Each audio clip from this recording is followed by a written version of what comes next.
Welcome to this journey of one of the most disturbing cases in recorded history of Appalachian America. Before we begin, I invite you to leave a comment about where you're watching from and the exact time you heard this story. We're interested in knowing where and at what times of day or night these documented accounts arrive. The year was 1935. The Great Depression had swept across America like a merciless storm, leaving devastation in its wake. But nowhere was its grip tighter than in the isolated hollows of Appalachia, where communities already living on the margins found themselves pushed further into desperation. In McDowell County, West Virginia, nestled between the unforgiving slopes of the Appalachian Mountains, there existed a small coal mining settlement known as Coalwood.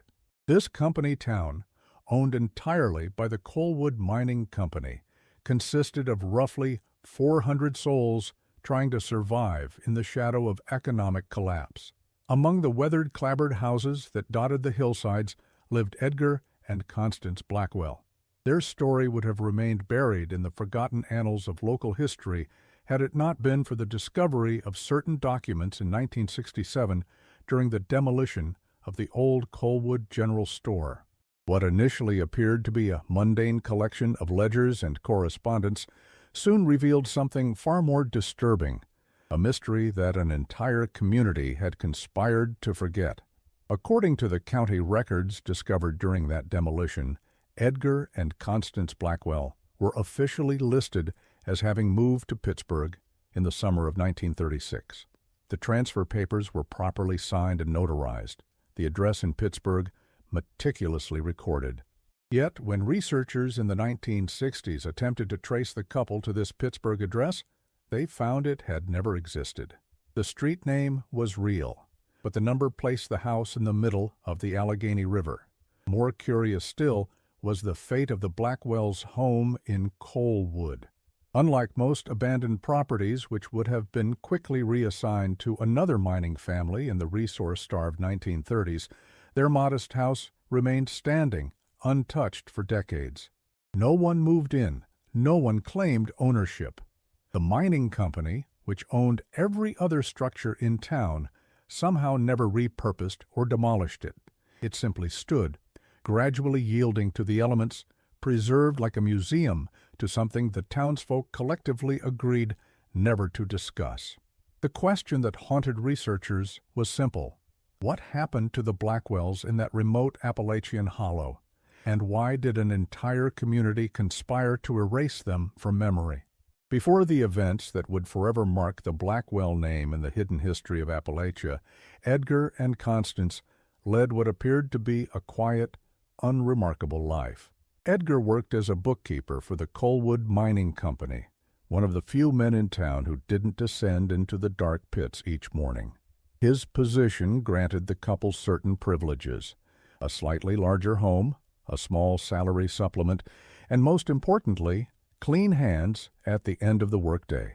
At 43, Edgar Blackwell was known for his meticulous nature, his wire-rimmed spectacles, and the leather ledger he carried everywhere. Former colleagues described him as methodical to the point of obsession, a man who could spend hours reconciling a discrepancy of mere pennies in the company accounts. His handwriting was so precise and consistent that it resembled typewritten text, each letter formed with identical pressure and spacing. He spoke little during working hours, preferring to communicate through carefully worded memos and notations. Constance, 5 years her husband's junior, managed their household with equal precision.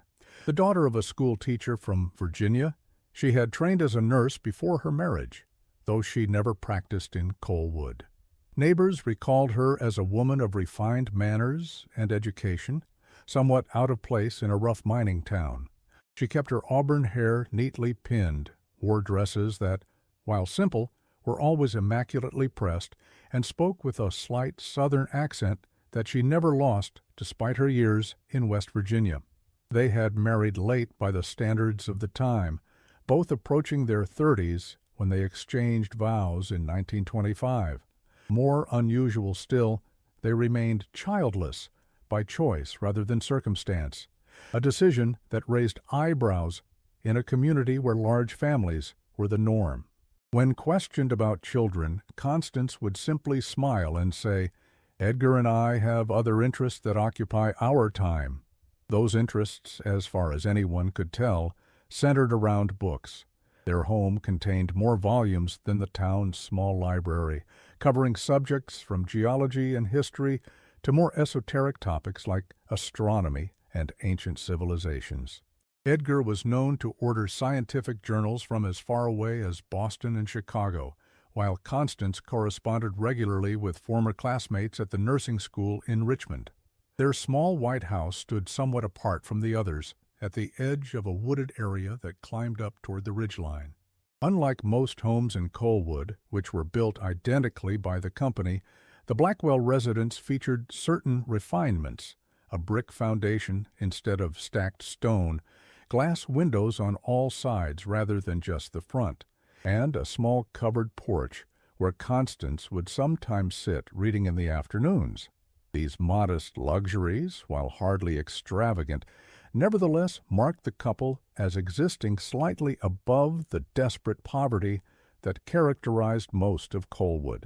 Neighbors described the Blackwells as unfailingly polite but reserved. They attended the Methodist church on Sundays, nodded cordially on the street, but rarely engaged in the community gatherings that sustained most through those difficult years. They never hosted visitors in their home. They never participated in the potluck suppers or barn dances that provided rare moments of joy in Depression-era Appalachia. They existed alongside the community, but never truly within it. They kept to themselves, recalled Martha Holbrook in a 1964 interview, one of the few residents who would speak about the Blackwells at all.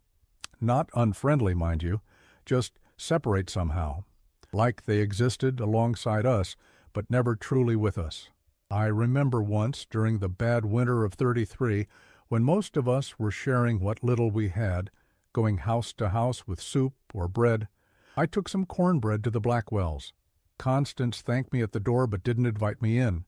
I caught just a glimpse over her shoulder, books everywhere, papers spread out on every surface. She saw me looking and closed the door a little more. "Edgar is working," she said, as if that explained everything. This separation became more pronounced as the Depression deepened. While most families in Colwood struggled openly with poverty, sharing hardships and solutions, the Blackwells maintained an appearance of stability that became increasingly conspicuous. Their curtains remained crisp and white when others had faded to gray. Constance still wore her hair neatly pinned when other women had abandoned such niceties for practicality. Edgar's suits, though increasingly worn at the elbows, remained clean and formal when most men had switched to patched overalls, regardless of occupation. Most notably, they never joined the bread lines that formed at the company store. They never applied for relief. They never asked neighbors for assistance of any kind. In a time and place where survival increasingly depended on mutual aid and shared resources, the Blackwells' continued self-sufficiency seemed almost unnatural. "There was talk," Martha Holbrook continued, her voice dropping to a whisper even decades later, "about where their money came from. The mine was laying men off. Families were losing everything. The company store was cutting credit. But the Blackwells, they endured. They never seemed to go without. People notice such things in hard times. It breeds questions. Those questions might have remained mere gossip had other changes not begun to manifest in the spring of 1935. What people first noticed was the gradual transformation of the Blackwell home's appearance. The curtains that had once been opened each morning remained drawn day and night. The lamplight that had once burned in Edgar's study until late evening hours grew increasingly rare, though neighbors occasionally reported seeing a single point of light moving from room to room at unusual hours. Edgar, who had once walked to work each day at precisely 7:30, following the same route down Cedar Street to the company offices, began taking irregular paths. Sometimes he would cut through the woods behind their property, emerging near the mine entrance rather than the office. Other times he would leave hours earlier than necessary, disappearing up toward the eastern ridge before circling back to town. He began carrying a small leather satchel in addition to his ledger, its contents unknown. Constance, who had once nodded cordially to neighbors on her weekly walk to the general store, now appeared only at dawn or dusk, hurrying with her head down, acknowledging no one. Her purchases, once predictable household staples, began to include unusual items, large quantities of candles, specialized tools from the hardware section, art supplies like charcoal and drafting paper. Most disturbing to those who observed it, the Blackwells began to change physically. Edgar, always lean, grew noticeably thinner, his cheekbones more prominent beneath increasingly pallid skin. Dark circles formed beneath his eyes, giving him a perpetually exhausted appearance. His precisely trimmed mustache, once a point of quiet pride, became unkempt. He developed a habit of pausing mid-stride, head cocked slightly as if listening to something only he could hear. Constance's transformation was subtler but equally concerning to those who knew her. Her posture, once impeccable, began to curve slightly, as if bearing an invisible weight. She took to wearing high-necked dresses regardless of the warming weather, and gloves even on the hottest days. Most notably, according to Martha Holbrook, she stopped making eye contact during their increasingly rare conversations. Her eyes were always moving, Martha recalled, scanning the horizon, the ground, the trees, never looking at the person speaking to her. When I asked if she was feeling well, she said something odd. She said, "I'm seeing clearly for the first time." Then she smiled in a way that didn't reach her eyes and walked away. The changes might have passed as merely the eccentricities of a private couple, perhaps struggling with unshared hardships, had it not been for the sounds. According to multiple accounts collected by Dr.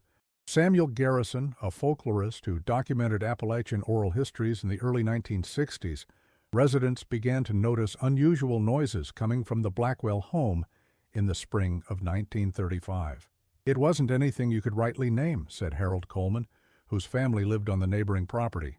"Not arguing or music or such. More like machinery sometimes. A low hum that would start after midnight and continue till dawn. Other times it was just silence. The kind that feels heavier than noise somehow, like the air itself was holding its breath.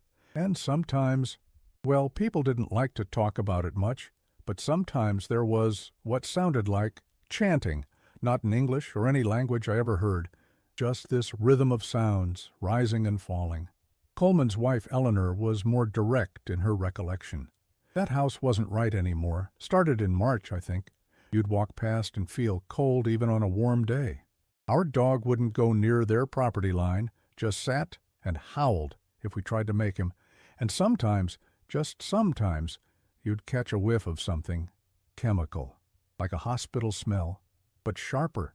Whatever was happening inside the Blackwell home remained their secret until March 17th, 1935. That evening, during a late winter storm that brought freezing rain to the mountains, everything changed. The incident that would trigger this spiral of events was, by all accounts, deceptively ordinary. According to the only existing police report filed by Deputy Sheriff Martin Wells, Edgar Blackwell appeared at the Colwood General Store just before closing. The store owner, Thomas Adkins, later stated that Blackwell seemed agitated and purchased an unusual quantity of salt and kerosene. When questioned about his needs, Blackwell reportedly stated he was preparing for something worse than winter. What drew Adkins's attention, enough to mention it specifically in his later statement, was Blackwell's appearance. His clothes were damp, not just from the rain, Adkins recalled. They were stained with what looked like clay, reddish-brown, all down his front and sleeves. His hands were raw, like he'd been digging without gloves, and there was a smell about him. Like earth, but not clean earth. Something older, mustier. Most unusual was his method of payment. In a time when most transactions at the company store were conducted on credit against future wages, Blackwell paid with silver coins, 27 of them, according to Adkins, each one older than the previous. The final coin, handed over for a roll of butcher paper, was dated 1879 and bore marks that Adkins didn't recognize from American currency. As Blackwell left the store, he was observed by multiple witnesses standing motionless in the freezing rain for nearly 10 minutes, staring up at the ridge above his property. His expression, according to Reverend Miller, who happened to be passing, was not one of fear, but of resignation, like a man who has received confirmation of news he has long dreaded. When approached by a concerned neighbor, Blackwell reportedly said, "It's too late now. They've found what they were looking for." Before the neighbor could ask who they referred to, Blackwell walked away, heading not toward his home, but up the muddy path that led to the eastern ridge. He returned to his house only after darkness had completely fallen. He was not seen in public for the next 17 days. What happened during those 17 days has been the subject of considerable speculation. The mining company records indicate that Edgar Blackwell sent a letter requesting a leave of absence due to illness, delivered by Constance to the company office on March 18th. The letter, preserved in the company archives and examined in 1967, shows handwriting that experts have described as significantly altered from previous examples, more hurried, with uncharacteristic flourishes and pressure patterns, suggesting emotional distress or physical strain. Neighbors reported that the Blackwell house remained completely dark during this period. No smoke rose from the chimney despite the lingering cold. No one entered or left through the front door, though some claimed to have seen Constance briefly in the backyard on several occasions, always near dawn, appearing to gather soil samples or plants. When the local pastor, Reverend Isaiah Miller, called to check on their welfare, his knocks went unanswered, though he reported hearing movement inside, like furniture being dragged across the floor, he noted in his journal. Yet on at least 3 occasions, residents walking past the property after sunset reported seeing a light moving inside, not the steady glow of a lamp, but a single point of illumination that traversed from window to window, as if someone were carrying a candle through rooms that should have been familiar enough to navigate in darkness. Most disturbing were the reports from Harold Coleman, whose bedroom window faced the Blackwell property. On at least 2 nights, he claimed to have seen multiple shadows moving behind the curtains, more than could be accounted for by the 2 residents.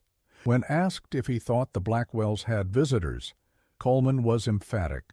No one went in, no one came out, at least not by the doors.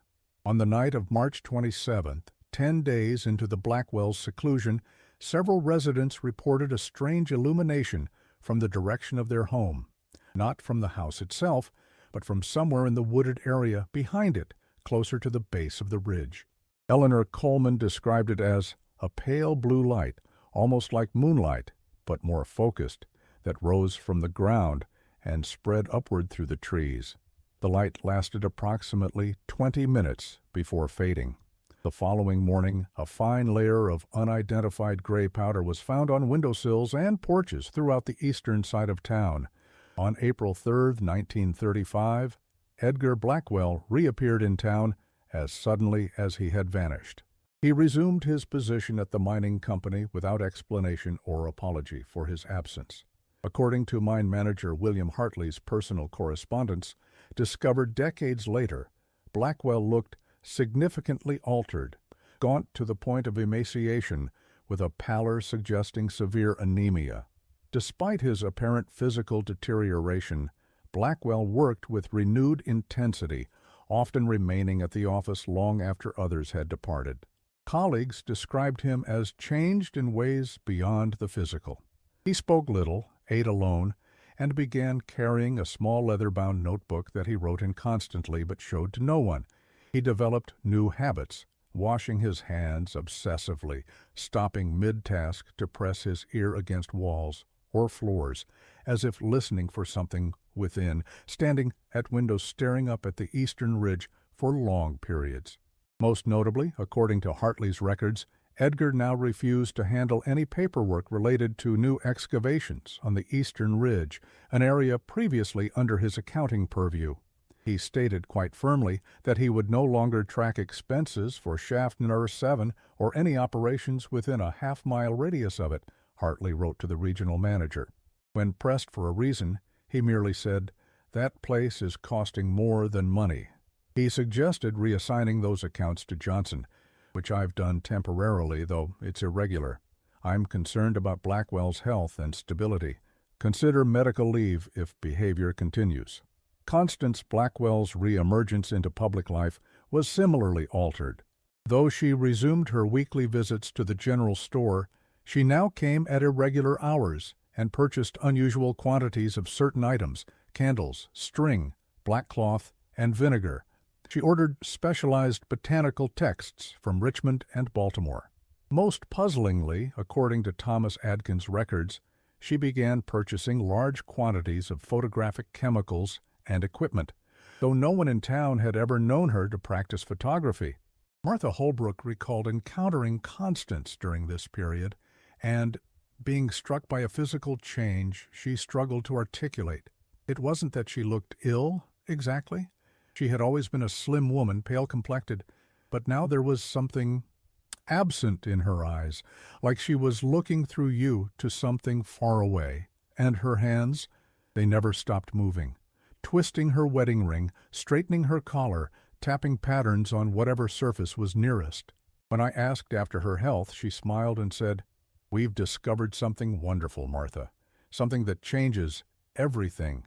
I never asked what she meant. Something told me I didn't want to know. Most unsettling to those who observed them closely was the change in the couple's relationship with each other. Before their strange seclusion, the Blackwells had been notably affectionate by the reserved standards of the time. Edgar helping Constance with her coat, Constance straightening his tie, their heads bent together in quiet conversation during church services. Now they were rarely seen together at all. When they did appear in the same place, they maintained unusual distance, never touching, rarely looking directly at one another. Yet witnesses described an intense awareness between them, a hypervigilance, as if each was constantly monitoring the other's movements while pretending not to. As spring progressed into summer, the Blackwells' behavior grew increasingly erratic. Edgar began taking long walks after work, following the same route each day, from the mine office up toward the eastern ridge, along an old hunting trail, then back to his home after dark. On 3 separate occasions, mining company employees reported finding him standing motionless at the entrance to an abandoned shaft. One that had been closed in 1931 after a partial collapse claimed the lives of 2 miners. He just stood there, staring into the darkness, recalled Raymond Lewis, a mechanic who maintained the mining equipment. Didn't have a lantern or nothing, didn't acknowledge me when I spoke to him, just kept looking like he was expecting something to come out. After the 3rd time, I mentioned it to Mr. Hartley. Didn't seem right, a company man showing such interest in a closed shaft. Constance, meanwhile, began spending hours in their small backyard garden. What had once been a practical kitchen garden of vegetables was now replanted with unusual herbs and flowers not native to the region. According to Thomas Adkins' store records, she special ordered seeds from as far away as Pennsylvania and Virginia. Neighbors observed her working the soil at odd hours, sometimes in the middle of the night by lantern light. She began hanging unusual arrangements of dried plants around the property. Bundles of herbs and flowers suspended from trees at the edge of the woods or placed in specific patterns along the property line. The Blackwells also began to receive mail with concerning frequency, packages and letters from distant locations, including Philadelphia, Baltimore, and even New York City. In a community where outside communication was limited, this unusual connection to the wider world did not go unnoticed. Especially troubling to those who observed it was the fact that some of the packages appeared to come from university departments of archaeology and medicine. There was talk, Harold Coleman stated in his 1964 interview, about whether they were involved in something illegal. Bootlegging maybe, though neither of them drank that anyone knew of, or perhaps worse. But nobody wanted to accuse them outright. Times were hard enough without making enemies.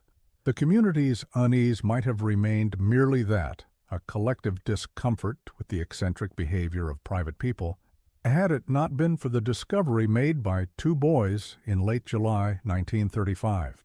According to a signed statement given to Deputy Wells, though notably absent from official police records, 12-year-old James Landry and 11-year-old Peter Collins were hunting for arrowheads on the eastern ridge when they found a collection of unusual objects arranged in what appeared to be a deliberate pattern.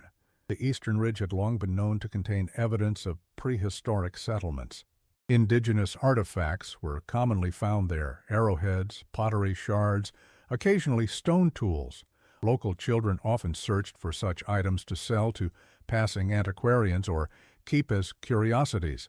But what the Landry and Collins boys discovered that summer day was something altogether different. In the boys' description, they found a small clearing approximately 2 miles up the ridge, in an area rarely frequented even by hunters. In the clearing was a circle of white stones surrounding a small wooden platform.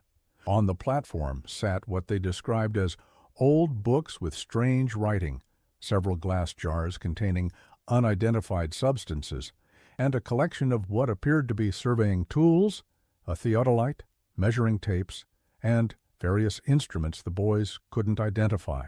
Most disturbing was their claim of finding a map of the Coalwood area with certain locations marked in red ink: the abandoned mine shaft, the Blackwell property, and several spots along the ridge that corresponded to old indigenous burial grounds. The map was anchored at each corner by unusual objects: a pocket watch with no hands, a bird skull, a piece of coal carved into a geometric shape, and what appeared to be a human tooth. When questioned about whether they had touched anything, both boys insisted they had not. There was something wrong about it, James Landry reportedly said. It felt cold there, even though it was July. And there was a smell like electricity, like after lightning strikes. We just looked for maybe a minute, then Pete got scared and ran, and I followed. The boys told their parents, who reported the discovery to Deputy Wells. According to Martha Holbrook's account, Wells and 3 other men went to investigate the site the following day, only to find it completely cleared away. No stones, no platform, no books or instruments. The only evidence that anything had been there at all was a circular pattern burned into the ground, and several sets of footprints leading down toward the Blackwell property. That evening, Edgar Blackwell visited each of the boys' families. According to multiple accounts, he brought gifts: candy for the children, coffee for the parents, and explained that the boys had stumbled upon a scientific experiment he was conducting for the mining company, measuring geological formations to identify potential new coal seams. His manner was described as apologetic but insistent. He requested that the matter be forgotten, citing concerns about proprietary information falling into the hands of competing mining operations. Most residents accepted this explanation, if somewhat skeptically. The Depression had made everyone wary of jeopardizing employment opportunities. If the mining company had secret operations that provided work for locals like Edgar, few were inclined to interfere. But Deputy Wells remained troubled. In personal notes discovered decades later, he wrote, "Blackwell's explanation doesn't align with company activities. Contacted regional office, no geological survey authorized for Eastern Ridge. Something else happening up there. Constance Blackwell purchased unusual quantity of silver nitrate from pharmacy in Welch last week. No legitimate household use for such chemicals. Connection to mining operations improbable. Consider further investigation." On August 5, 1935, Deputy Wells visited the Blackwell home officially. No record exists of what was discussed, but neighbors observed the deputy leaving less than 15 minutes after arriving. His expression, witnesses stated, was one of confusion or concern. He was overheard saying to his driver, "I've never seen a home like that, not on a bookkeeper's salary." What Wells had observed inside the Blackwell home would never be officially recorded. According to Harold Coleman, who served occasionally as a deputy driver, Wells refused to discuss the visit in detail, but made one cryptic comment: "They've removed all the mirrors, every last one, and the walls. There's writing on them that shouldn't be there." When pressed for clarification, Wells reportedly said only, Mathematical formulas mostly, but not like any mathematics I've ever seen. And names, dozens of names written in columns, some crossed out. Local names mostly. The Petersons were on there, the Millers, the Adkins family, our names too, Coleman, all of us. 3 days after Wells' visit, the Blackwells attended Sunday services at the Methodist Church for the first time in months. Multiple parishioners later described their behavior as disquieting. They sat in the last pew, arrived after the service began, and left before it concluded. Throughout the sermon, Edgar was observed writing in his leather notebook, while Constance stared fixedly at the stained glass window above the altar, a depiction of Jacob's ladder with angels ascending to heaven. According to Martha Holbrook, who sat across the aisle, Constance wept silently throughout the service, tears streaming down her face, though her expression never changed. She made no move to wipe them away, seemingly unaware of them. Edgar, meanwhile, appeared oblivious to his wife's distress, focused entirely on his writing. Reverend Miller approached them as they were leaving and, according to his journal entries, discovered after his death in 1951, invited them to the church picnic the following weekend. Edgar reportedly replied, "We won't be here by then, Reverend. We've been called elsewhere." When asked to elaborate, Constance added, "To witness something magnificent, something most people fear because they don't understand it." They did not attend church again. Throughout August, residents reported increased activity at the Blackwell home, primarily at night. Lights moved from room to room until dawn. On multiple occasions, the silhouettes of additional people were observed through the curtains, though no visitors were seen arriving or departing. The most commonly reported observation was that of a tall, thin figure standing motionless at the upstairs window for hours, occasionally raising what appeared to be some kind of instrument to the sky. During this period, Edgar's work at the mining office became increasingly erratic. He arrived late, left early, and made unusual requests for old surveys and maps of the eastern ridge. According to company records, he accessed files related to a section of the mountain where mining operations had been abandoned in the 1910s after several unexplained accidents and equipment failures. William Hartley's correspondence from this period expresses growing concern. Blackwell's behavior has become disruptive. He speaks openly of anomalies in the geological composition of the eastern ridge. He has requested access to accident reports dating back to 1902, focusing particularly on shaft number 7. When questioned, he becomes agitated, claiming, "The company has always known what's there. I have instructed staff not to indulge these inquiries, which seem to stem from some personal obsession rather than professional interest." On August 23rd, a significant incident occurred that was noted by multiple witnesses. During a meeting regarding quarterly production quotas, Edgar reportedly stood suddenly, interrupting the mine foreman's presentation. According to 3 separate accounts, he announced, "It's opening. Can't you feel it? The pressure is dropping. The boundary is thinning." When the room fell silent, he seemed to become aware of his outburst and quickly gathered his papers, muttering apologies before departing. He did not return to the office that afternoon. A junior clerk sent to deliver important documents to the Blackwell home reported finding the front door standing open. When he called out, Edgar appeared at the top of the stairs, barefoot and disheveled. Upon seeing the clerk, he descended halfway, took the documents without a word, then retreated upstairs, closing and locking the door to what the clerk assumed was his study. Throughout the brief interaction, the sound of mechanical clicking, like a telegraph or typewriter, was audible from somewhere in the house. On August 28, 1935, Edgar Blackwell did not report to work. The mining company sent an apprentice to check on him, but no one answered at the Blackwell home. This was not initially cause for alarm. Employees occasionally missed work due to illness or family matters. But when Edgar failed to appear for 3 consecutive days without communication, mine manager William Hartley grew concerned enough to contact Deputy Wells. Wells, accompanied by Hartley and 2 other men, visited the Blackwell property on the afternoon of August 31, 1935. What they found, according to statements given later, was a house that appeared to have been abandoned in haste. The front door was unlocked. Inside furniture remained in place, but personal belongings had been removed. The kitchen contained unwashed dishes and partially spoiled food, suggesting a sudden departure. Closets stood open, partially emptied of clothing. The beds were unmade, unusual given Constance's known fastidiousness. Most unsettling was Edgar's study, where the men discovered walls covered in what Hartley described as mathematical formulas and diagrams unlike anything I've seen in mining operations. A large map of the eastern ridge was pinned to the desk, with numerous annotations and symbols that none of the men recognized. Several books on geology and local history lay open, with passages underlined and margins filled with handwritten notes. One notation, photographed by Wells and later analyzed by researchers, read, "Convergence point identified. Shaft number 7 penetrates directly through the membrane. Not an accident, they knew."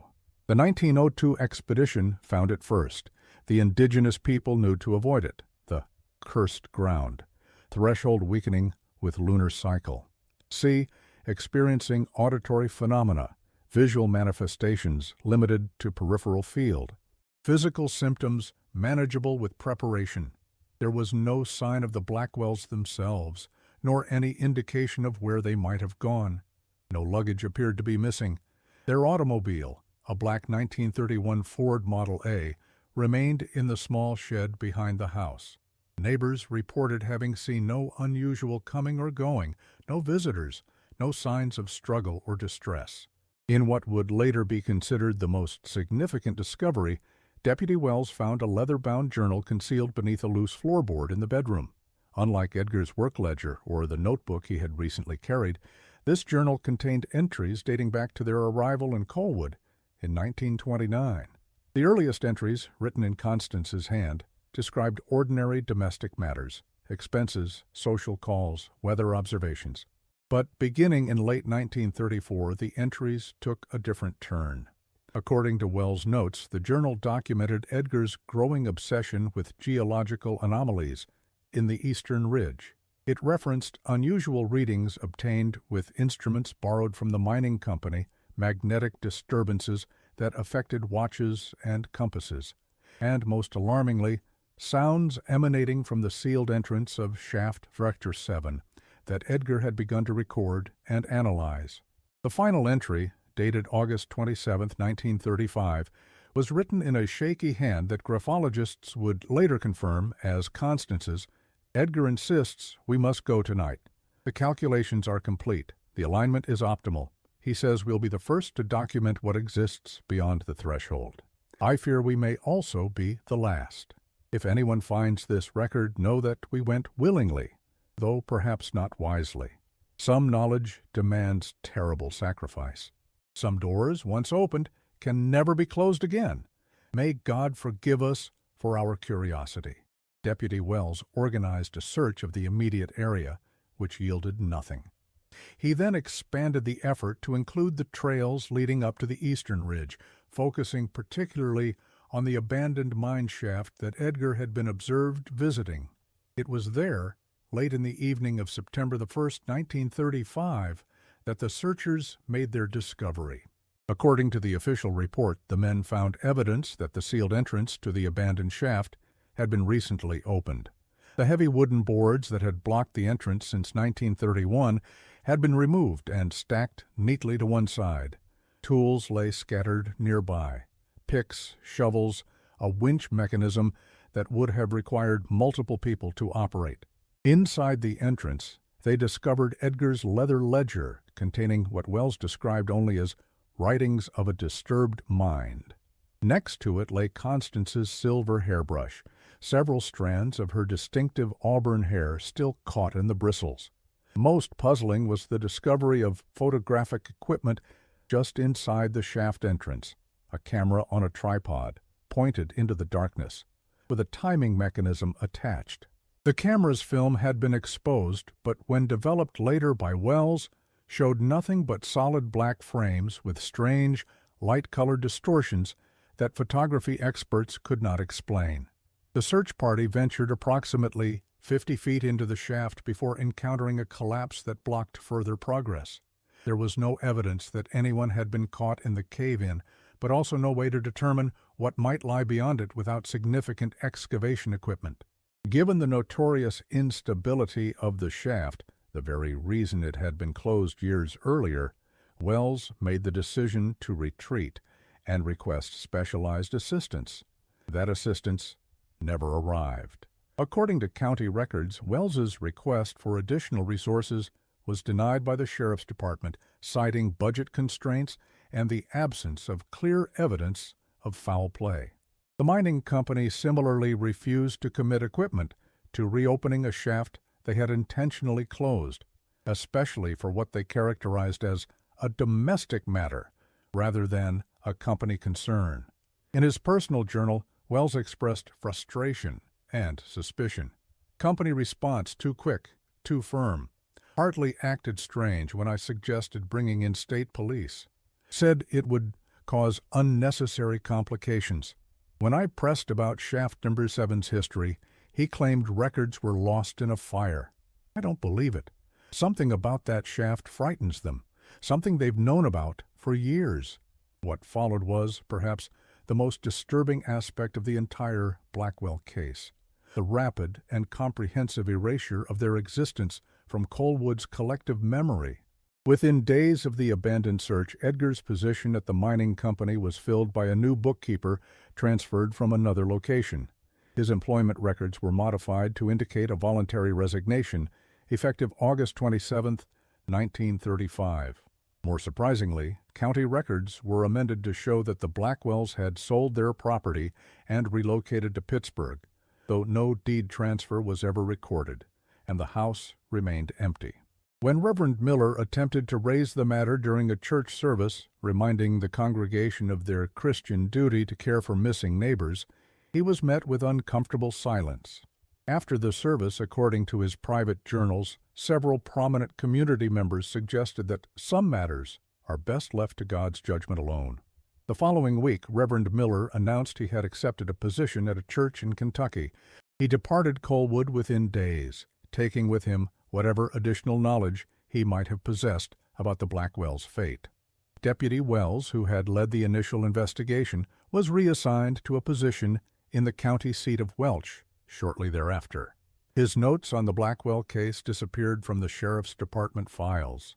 When contacted by researchers decades later, Wells claimed to have no memory of the investigation, despite multiple witnesses confirming his involvement. The Blackwell home remained unoccupied but undisturbed for years. No one claimed ownership, no taxes were paid, no effort was made to sell or repurpose the property. It simply stood, gradually decaying, a silent monument to something the community had collectively agreed to forget. This enforced amnesia might have been permanent had it not been for Dr. Samuel Garrison's work documenting Appalachian oral histories in the early 1960s. As part of his research into how communities navigated the hardships of the Depression, Garrison conducted interviews with elderly residents of multiple coal towns, including Colwood. It was during these conversations that the name Blackwell first resurfaced after decades of silence. Martha Holbrook, by then in her 70s, mentioned the couple almost casually while discussing changes in the community during the 1930s. "We lost quite a few families in those years," she said, "some to better prospects elsewhere, some to despair. The Blackwells were different, though. They didn't leave, they vanished, and afterward no one would speak of them." When Garrison expressed interest, she grew visibly uncomfortable, but provided basic details about their sudden disappearance. This led Garrison to seek other residents who might remember the Blackwells, eventually including Harold Coleman and Thomas Adkins in his research. What emerged was a fragmented but consistent narrative of a couple who had somehow stepped outside the boundaries of their small community, both socially and perhaps in more fundamental ways. The more Garrison inquired, the more he encountered a curious blend of reluctance and relief among those who remembered, as if they had carried a burden silently for years and welcomed the opportunity to set it down, even partially. "It's not that we were threatened," Harold Coleman explained in his interview. Not directly, but there was an understanding. The company made it clear that the Blackwell matter was closed. Those who continued to ask questions found themselves without work, without credit at the company store. In those years, that was as good as a death sentence. So, we learned to forget, or at least to pretend we had. The documentary trail Garrison uncovered was equally fragmented. Many official records from the period had been lost to fire, flood, or deliberate destruction. The mining company archives contained only minimal information about Edgar's employment, with significant gaps in the months preceding his disappearance. The sheriff's department claimed to have no record of Deputy Wells' investigation, despite multiple witnesses confirming it had occurred. Most significantly, when Garrison attempted to locate the Blackwells in Pittsburgh records, as their official relocation papers indicated, he found no trace of their arrival or residence there. No employment records, no utility accounts, no census entries. It was as if they had stepped out of Coalwood and into complete non-existence. In 1967, the final piece of the Blackwell puzzle emerged during the demolition of the old Coalwood General Store. Workers discovered a metal lockbox hidden beneath a section of flooring containing personal papers belonging to Thomas Adkins, the former store proprietor. Among these was a sealed envelope marked simply Blackwell, 1935. Inside were 3 items: a letter from Constance Blackwell to Adkins dated August 26, 1935, a small tarnished silver key, and a photograph of what appeared to be the entrance to a mine shaft, with 2 figures standing before it, their faces obscured by shadow. The letter, which now resides in the West Virginia State Archives, reads in part, "Mr. Adkins, I entrust this to you as someone who has always treated us fairly. By the time you read these words, Edgar and I will have gone to witness what he has discovered beneath the eastern ridge.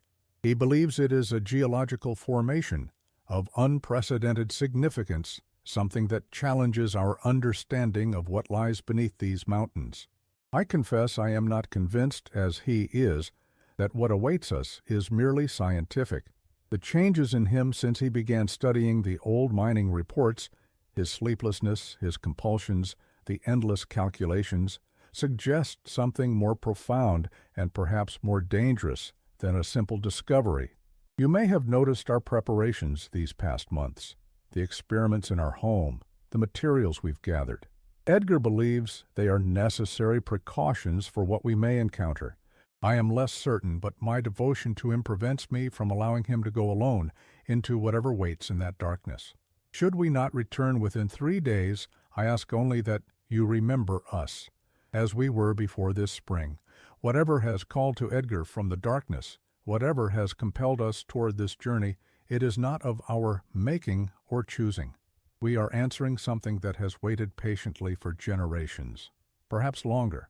The key enclosed will open the cabinet in Edgar's study, where he has kept his most important findings. I leave it to your judgment whether these should be shared or, perhaps more wisely, destroyed. With sincere regards, Constance Blackwell." The key mentioned in the letter could not be matched to any lock still existing in the long-abandoned Blackwell home, which had been severely damaged by weather and neglect. The photograph, analyzed by experts at Garrison's request, was determined to be of the same abandoned shaft where the search party had found the final traces of the Blackwells.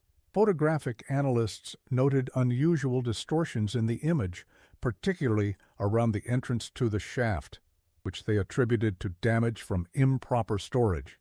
Yet there was one detail that troubled even the most skeptical experts.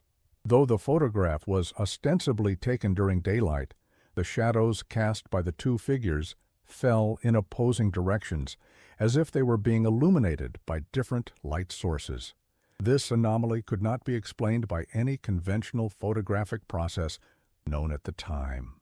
Thomas Adkins, when finally located in a nursing home in Charleston in 1968, claimed no memory of receiving the letter or the other items. At 91, his recollections were fragmented, but he did make one statement that Garrison found significant. They found something old in the mountain, something that was buried for a reason. Not coal, not gold, something else. The company knew, they always knew. That's why they closed that shaft in '31. When pressed for details, Adkins became agitated and refused to speak further on the matter. He passed away 3 months later. In the autumn of 1968, inspired by Garrison's research, a small team from West Virginia University attempted to locate and examine the abandoned mine shaft on the eastern ridge. Despite using maps and coordinates from the original mining company records, they were unable to find any trace of the entrance. Geological surveys suggested the entire area had experienced significant shifting and collapse, possibly due to continued mining operations in adjacent areas. The team's lead researcher, Dr. Eleanor Wilkins, noted in her report, "The topography of the eastern ridge appears to have been significantly altered since the 1930s. Natural erosion cannot account for such dramatic changes. It is our conclusion that deliberate efforts were made to obscure certain features, including the entrance to shaft number 7. Without heavy excavation equipment, which we are not authorized to employ, further investigation is impossible." Dr. Wilkins also documented an unusual phenomenon experienced by her team during their survey. On our third day on the ridge, all compasses and electronic equipment malfunctioned simultaneously for a period of approximately 7 minutes. Radio communication with our base camp failed. Several team members reported disorientation and mild auditory hallucinations, described variously as humming, whispering, or rhythmic clicking. Upon returning to these exact coordinates the following day, no such effects were observed. Weather and other environmental factors remained constant across both visits. The Blackwell home, what remained of it, was finally demolished in 1972 as part of a community redevelopment project. No artifacts of significance were recovered, though workers reported an unusual pattern of discoloration on the walls of Edgar's study, visible once the deteriorated wallpaper was removed. Described as branching lines like a river delta or the veins in a leaf, these patterns were photographed but never adequately explained. Chemical analysis indicated the presence of metallic compounds, primarily silver and iron, embedded in the plaster. More disturbing was the discovery made beneath the floorboards of the main bedroom, a small leather pouch containing human teeth, each marked with a different symbol burned into the surface. Forensic examination revealed them to be adult teeth from at least 7 different individuals.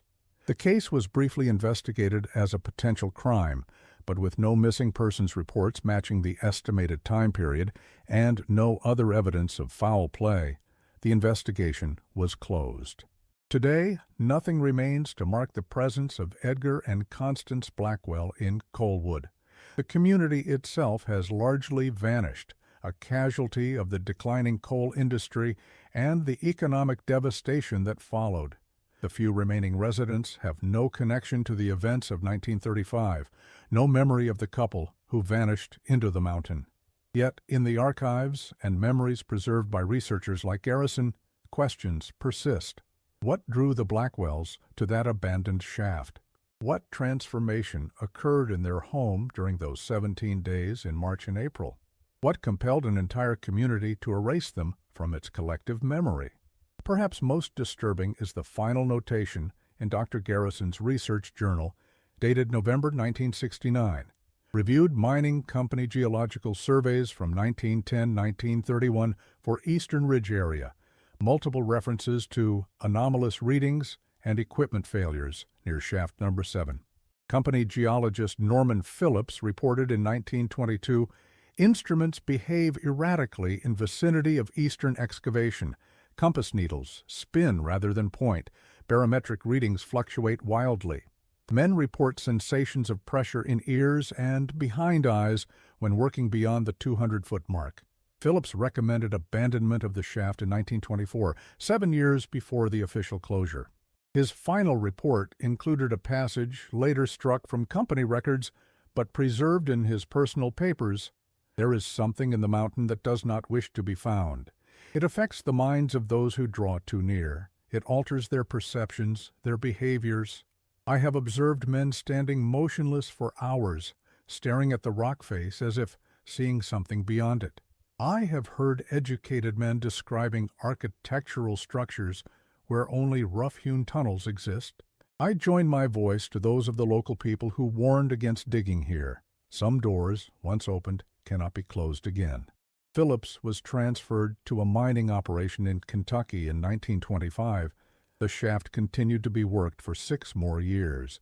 During that period, according to accident reports, 3 miners died in separate incidents, each described as equipment failure or operator error. In each case, the body was recovered in an unusual condition, desiccated, as if all moisture had been extracted, despite the bodies being found within hours of the accidents. Most significant is my discovery yesterday of a photograph in the university archives, part of a collection documenting mining operations throughout Appalachia. Dated 1927, it shows a group of miners at the entrance to a shaft identified as Sub 7.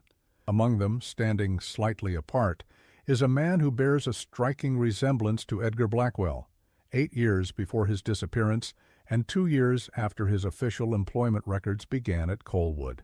When I showed this photograph to Martha Holbrook, she confirmed the resemblance but insisted it could not be Blackwell, as the couple did not arrive in Coalwood until 1929. I have been unable to locate any records of Norman Phillips after his transfer. Like the Blackwells, he seems to have simply disappeared. Tomorrow I will attempt to locate shaft number 7 myself, using Phillips's original survey markers rather than later company maps, which I now suspect were deliberately altered. I believe the entrance still exists, hidden but not destroyed. What lies beyond it, what called to the Blackwells and perhaps to others before them, remains to be discovered. No further entries appear in Garrison's journal. According to university records, he took a leave of absence in December 1969 for health reasons and never returned to his position. Attempts to locate him for this research were unsuccessful. His apartment was found abandoned, much like the Blackwell home decades earlier. Personal belongings still in place, but no indication of his whereabouts or intentions. Dr. Wilkins, who had participated in the earlier geological survey, attempted to follow up on Garrison's research in 1971. Her proposal for a comprehensive investigation of the Eastern Ridge area, including ground-penetrating radar and core sampling, was denied funding. In her personal correspondence, she expressed frustration with what she perceived as institutional resistance. There is an active effort to prevent serious inquiry into the anomalies of the Eastern Ridge. Funding diverted, permissions denied, records mysteriously unavailable. Same pattern that concealed the Blackwell incident. Something about that mountain frightens people with power, something they prefer to keep buried. Wilkins continued her research independently until early 1972, when she abruptly resigned her position and relocated to Arizona. Her collected materials on the Blackwell case were donated to the university archives but remained uncatalogued and effectively inaccessible until 1997, when a comprehensive digitization project brought them to light once more. In the hills of Appalachia, stories persist of lights sometimes seen on the eastern ridge above where Coalwood once stood. Local residents attribute them to natural phenomena or the ghosts of miners lost in long-forgotten accidents. Few remember the name Blackwell or the couple who vanished into the mountain in search of something beyond understanding.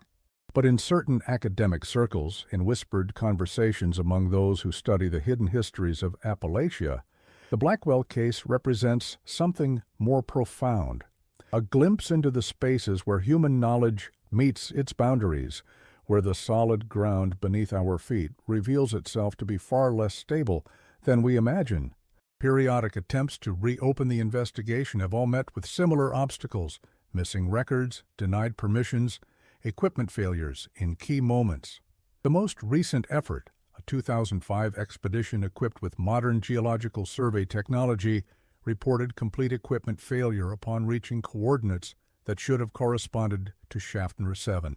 More disturbing were the team members' reports of experiencing intense disorientation and shared auditory hallucinations, descriptions that echo those from nearly a century earlier.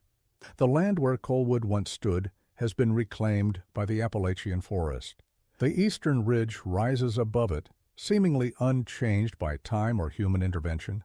Beneath its surface, beyond the collapsed tunnels and abandoned shafts of human enterprise, something waits in darkness, something that called to Edgar and Constance Blackwell, and perhaps calls still to others who venture too close to certain forgotten places.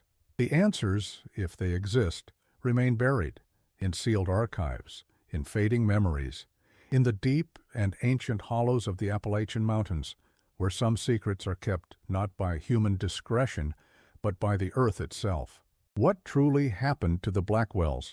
Were they victims of some conventional tragedy, a mine collapse, a murderous dispute, a planned disappearance? Or did they, as Constance's letter suggested, cross some threshold into something beyond ordinary understanding? Did they find what they were seeking in the darkness beneath the mountain? Or did it, perhaps, find them? In 1964, Martha Holbrook, one of the last living witnesses to the Blackwell saga, offered perhaps the most haunting perspective.